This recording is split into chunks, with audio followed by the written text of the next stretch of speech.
Mudhakaratul Muhibbin TV.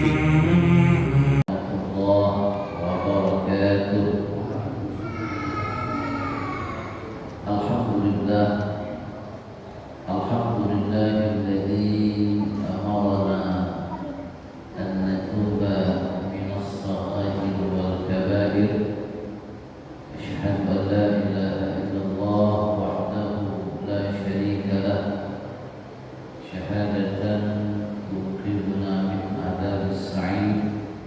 Wa asyhadu anna sayyidana wa nabiyyana Muhammadan abduhu wa rasuluh alladzi huwa afdalul makhluq minal awwal ilal akhir.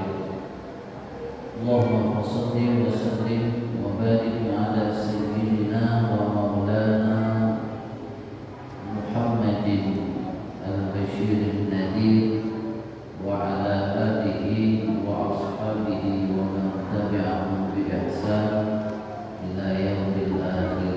Amma ba'd. Hadirin wal hadirat para jemaah sekalian rahimakumullah.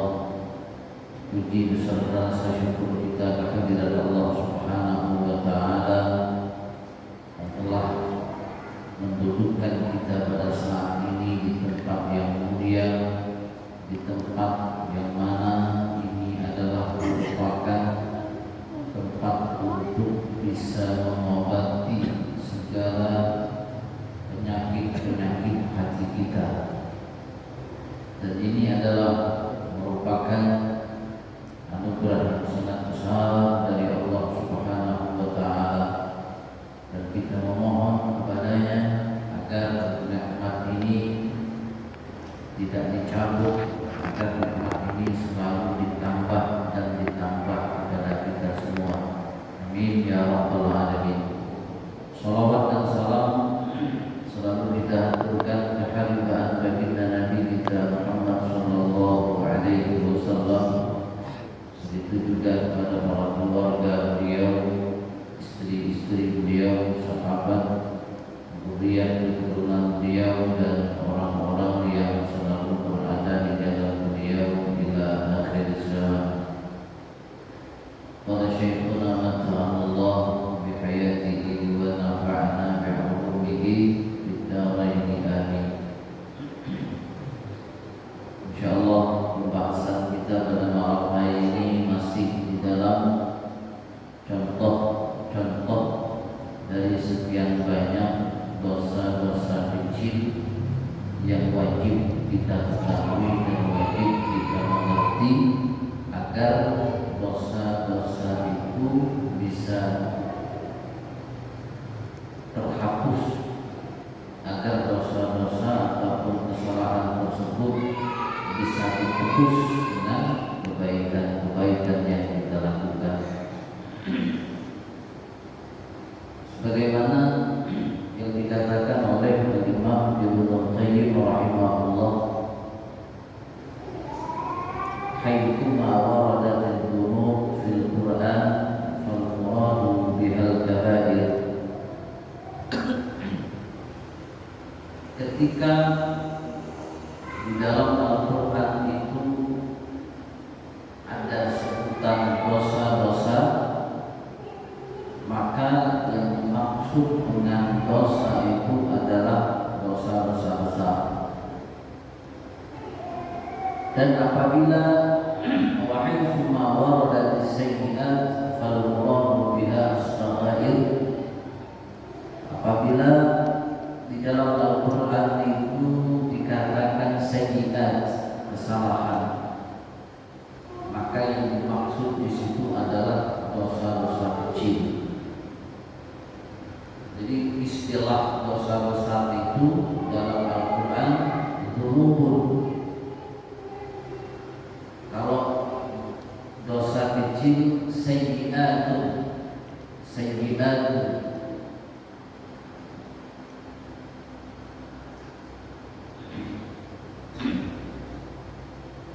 Dan di dalam Al-Quran itu biasanya kalimat dzunub itu bersama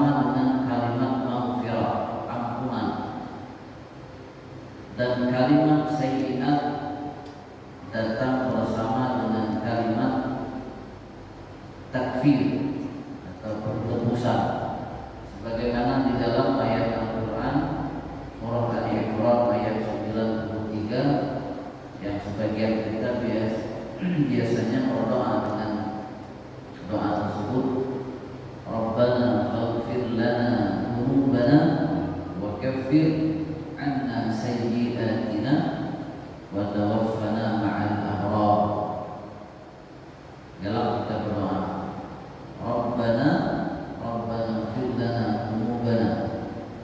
Rabbana ighfir, kalimat ighfir, maghfirah, ampunkan ya Allah dzunubana, dosa-dosa kami. Nah, maksud dosa-dosa kami itu dosa-dosa besar. Itu ada perbedaan pengertian kalimat yang ada di dalam Al-Quran. Kalau kita berdoa ighfirli wa liwalidayya, berarti kalimat ighfir itu untuk dosa-dosa besar. Minta ampun ke Tuhan, berarti ampunan itu namanya ke dosa besar. Ighfirli wa liwalidayya, Allahumma ighfirli wa liwalidayya. Jadi kalimat ighfir, kalimat minta ampun itu biasanya pajak kita adalah dosa-dosa besar. Wa kaffir anna, ya Allah tebuskan, gantikan daripada kami sayyi'atina, kesalahan-kesalahan kami. Nah, maksud sayyi'at itu dosa-dosa kecil bisa dihapus dengan kebaikan. Kafar bisa dihapus dengan kebaikan-kebaikan yang kita lakukan.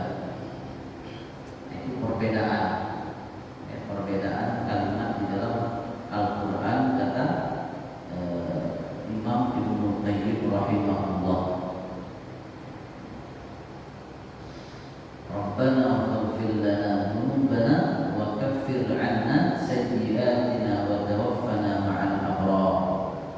Ya Allah, ampunilah bagi kami dosa-dosa kami, dosa-dosa besar kami, wa kaffir 'anna, dan tebuslah, hapuskanlah daripada kami sayyi'atina, dosa-dosa kecil kami, wa tawaffana ma'al abrar, dan wafatkan kami bersama komunitas orang-orang yang baik.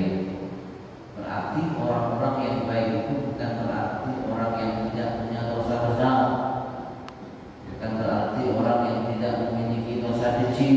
Mereka mungkin karena sifat kemanusiaan mereka bisa terjerumus ke dalam dosa besar, bisa terjerumus ke dalam dosa kecil, tetapi mereka selalu minta maghfirah, minta ampunan, dan minta agar bisa selalu bisa ditebus, bisa dihapus kesalahan-kesalahan yang kecil dengan kebaikan-kebaikan yang mereka lakukan.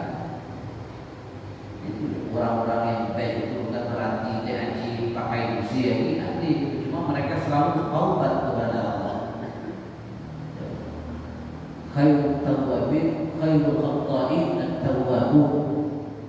Orang-orang yang berbuat salah yang terbaik itu adalah orang-orang yang selalu bertaubat. Lebih terus kepada Allah Subhanahu wa taala. Nah, kembali kepada pelajaran kita yang keenam. Yang keenam daripada contoh dosa-dosa kecil adalah membuka aurat. Antara contoh dosa kecil yang harus kita hindari, yang harus kita selalu bertaubat darinya adalah membuka aurat. Membuka aurat. Apa itu aurat? Di dalam fikih kita diajarkan aurat itu kalau secara bahasa artinya adalah kurang. Aurat secara bahasa, secara etimologi adalah an-naqsu, kurang. Sementara aurat itu menurut wasyar'an, istilah agama, terutama istilah ilmu fikih, ma yajibu satruha wa yahrumun nadharu Itu pengertian aurat. Haram membuka aurat. Aurat di sini apa maksudnya? Sesuatu yang wajib menutupnya dan haram memandang kepadanya. Itu nama aurat. Wajib notoga, haram ngomongan. Nah, itu pengertian aurat. Ma yajibu satruha wa yahrumu nawaru ilaiha. Sesuatu yang wajib menutupnya dan haram melihat kepadanya.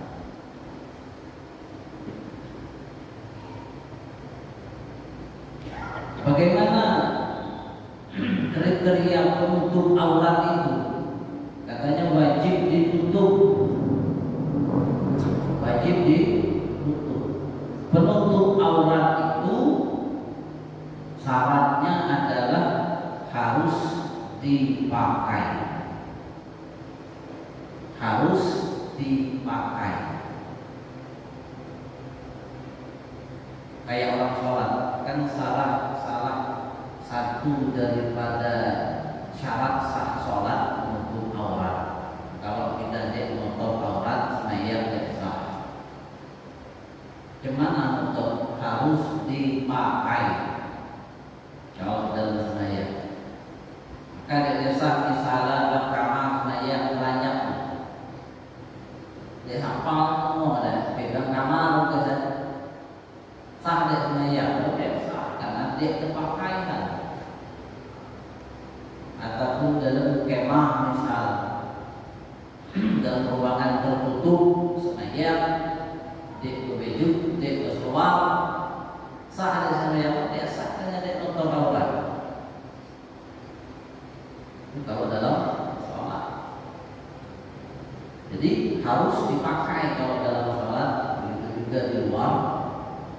Nah, di samping dipakai juga kain menutup aurat itu adalah harus mencegah warna kulit dan bentuk tubuh. Itu kriteria penutupnya. Jadi jangan sampai ketat, jangan sampai warna kulit terlihat transparan. Maka bahannya harus tebal dan lipas. Karena di bahan lipas, baju-baju lipas mau kerawak nanti. Bagi warna tadi warna putih, warna lain, tapi lipas warna. Maka walaupun dipakai tutup tapi tidak memenuhi syarat. Maka andai kata kita semayang baju tadi atau nama tadi lipas dasar kemudian nampak warna kulit, maka tidak sah sholatnya. Begitu juga kalau seandainya kita memakai pakaian yang mana ketat atau bahannya tipis sehingga nampak warna kulit, maka hukumnya haram, sama dengan membuka aurat. Karena tidak masuk kategori tutup aurat kalau dasar tadi nipas atau tebal dasar tadi cuma memperlihatkan bentuk tubuh ketat tadi biasa kita. Ketat walaupun tebal, maka itu tidak termasuk dalam kriteria bentuk aurat dalam agama kita. Makanya salah satu penyebab banyaknya perempuan min ahlin nar, manusia dari kalangan komunitas perempuan banyak masuk neraka itu, survei membuktikan alasannya salah satu yang menyebabkan mereka masuk neraka karena faktor pakaian. Tidak menutup aurat, membuka secara terang-terangan ataupun memakai sesuai dengan kriteria penutup aurat itu sendiri. Ini salah satu yang banyak menyebabkan perempuan terjerumus ke dalam dosa, ya, terjerumus ke dalam, walaupun itu adalah dosa kecil, tapi lama kelamaan terus menerus dilakukan akan berubah menjadi dosa besar. Nah, itu aurat. Nah, kemudian apa saja aurat itu, batasan-batasannya, mana saja batasan-batasan aurat itu? Kan kita ada dua jenis, laki-laki dan perempuan. Bagaimana? Mana batasan aurat laki-laki dan mana batasan aurat perempuan? Aurat laki-laki kalau dia dalam keadaan sendirian. Kalau dia dalam keadaan sendirian, maka auratnya adalah aurat besarnya saja. Apa aurat besarnya? Yang depan sama yang belakang. Itu kalau aurat laki-laki dalam keadaan sendirian. Dek sapalah tukang omongan. Apakah itu yang tukang omong dari mahram? Pradi, B, ma, misalnya nah, dia tukang omong, kuranglah laki-laki. Jadi auratnya hanya dua aurat besar, yaitu kemaluan depan dan belakang. Nah, itu kalau kita dalam keadaan sendirian, arti memakai simpak surat itu tidak masalah. Kalau dalam keadaan sendirian, secara hukum fikih, ya, ini lagi-lagi secara hukum fikih. Secara hukum fikih, bukan berbicara adab kita dengan Allah Subhanahu wa taala. Secara hukum fikih maka boleh, ya, tidak merupakan sebuah dosa kalau seandainya kita dalam keadaan sendirian yang kita tutup hanya kemaluan besar, ya, yang depan ataupun yang belakang. Nah, kalau batasan aurat laki-laki dalam sholat dan bersama perempuan yang mahram, begitu juga sesama laki-laki.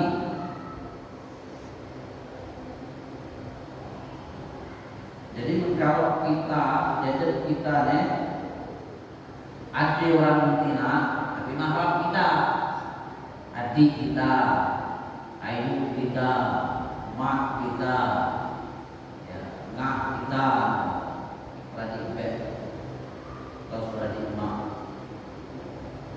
ngah kita, laki-laki, atau kita sama-sama laki, maka auratnya dalam semaya dan bersama perempuan yang mahram dan bersama laki-laki antara pusat dan lutut. Antara pusat dan lutut. Pusat dan lutut itu bukan aurat. Bukan aurat, tetapi wajib ditutup. Karena ada kaidah mala yajibul wajib illa bihi, bahwa wajib sesuatu yang tidak sempurna wajib kecuali dengan itu sesuatu, maka wajib yang sesuatu tadi juga hukumnya wajib. Lutut sama pusat ini kalau tidak ditutup maka tidak sempurna antara pusat dan lutut. Ya, tubuh antara pusat dan lutut itu kalau tidak ditutup pusat dan lututnya maka tidak sempurna. Maka menutup lutut, menutup pusat hukumnya juga wajib. Jadi artinya kalau kita ke laki, jadi ke laki, jangan mungkai buka, naik buka, nak buka, rukuk sama rukuk, misalkan mungkai buka, ya buka kulir, kalau pun yang mulus naik rupik, sama-sama kawan, usul rukuk, nah lagi, naik dulu buka.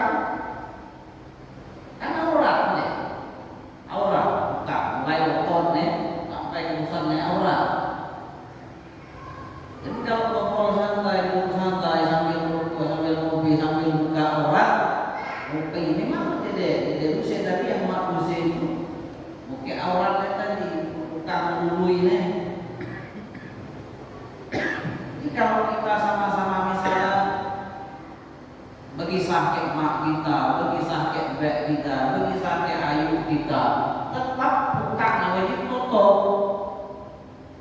Karena aurat yang memakai selalu pandang harus diperhatikan. Kadang-kadang nenek perhati ya, mentang-mentang bumi, mentang-mentang bek, mentang-mentang mak, mentang-mentang perhati, dia buka dulu. Kita laki ya. Maka hukumnya haram. Ya, hukumnya haram. Kenapa? Batasan aurat laki-laki dalam sholat dan di hadapan perempuan yang mahram dan di hadapan laki-laki antara pusat dan lutut. Paham? Jadi jangan kita minta, asa beredar ke kawan, asa beredar ke mahram kita, ya keluarga yang ada di kita biasa ya, jangan minta kemudian bukan menyeluruhi. Pakailah apa training suara panjang atau pakai sarung, jangan kita kemudian bukan duit haram hukumnya. Walaupun dia bisa dicit, tapi kalau kita anggap remeh bisa dicitanya, rupiah jadi bisa besar. Ini kadang-kadang hal-hal yang macam ini kita perhatiin ada, mentang-mentang beredar kayak sporadik, jadi mentang-mentang beredar kayak kawan, dengan seenaknya kita pamer buka kita. Maka hukumnya jadi pantang dalam agama kita. Kenapa? Hal dia masuk. Itu batasan aurat kita laki-laki dalam sembahyang ataupun di hadapan perempuan yang mahram, apalagi yang bukan mahram. Lebih lagi. Ya.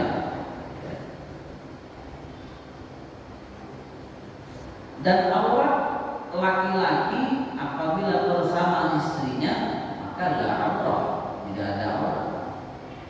Jadi kalau kita gue lagi pilih itu tidak ada aurat, dari ujung sampai ujung itu tidak ada aurat. Cuma ini khusus di kamar, bukan teman-teman dari aurat sebelumnya terbias itu mungkin lagi bini. Maksud itu auratnya di kamar ya. Nyawa gue lah menade budak haram.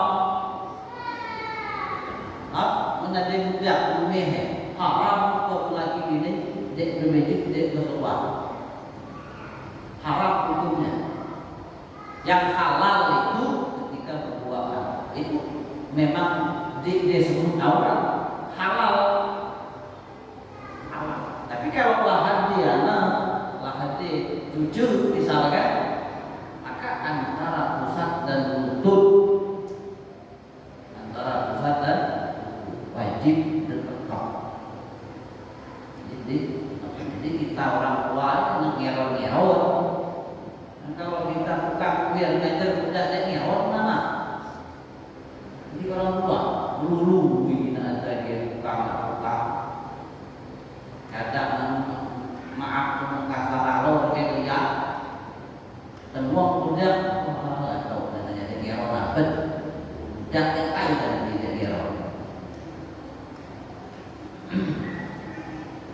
Itu kalau aurat kita laki-laki. Jadi harus diperhatikan, harus kita biasakan ya, menutup aurat apa ya, untuk kemudian ya agar terlihat indah, agar terjaga apa muruah kehormatan diri kita sebagai orang yang beragama. Ya, kalau kita misal aurat kita tidak kita perhatikan, maka kita menjatuhkan muruah kita sendiri, menjatuhkan kehormatan diri kita sendiri.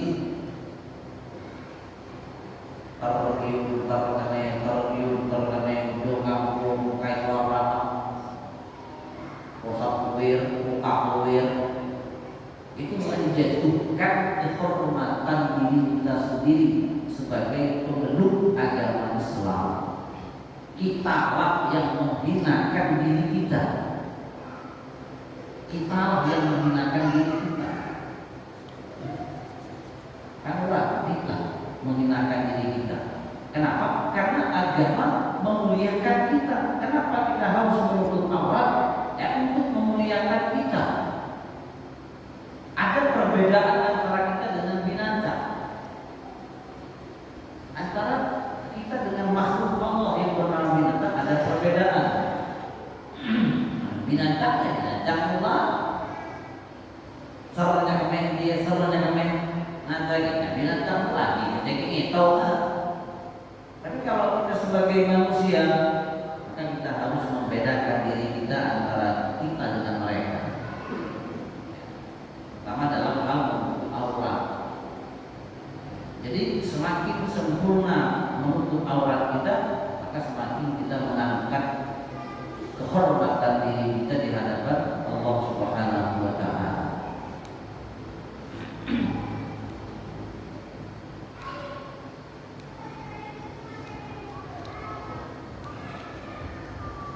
Tetapi di dalam kitab Fathul Mu'in, itu disebutkan yajuzu kashfiha fil khulwah, boleh membuka aurat dalam keadaan sendiri. Kan kalau dalam keadaan sendiri tadi hanya kemaluan depan dan belakang.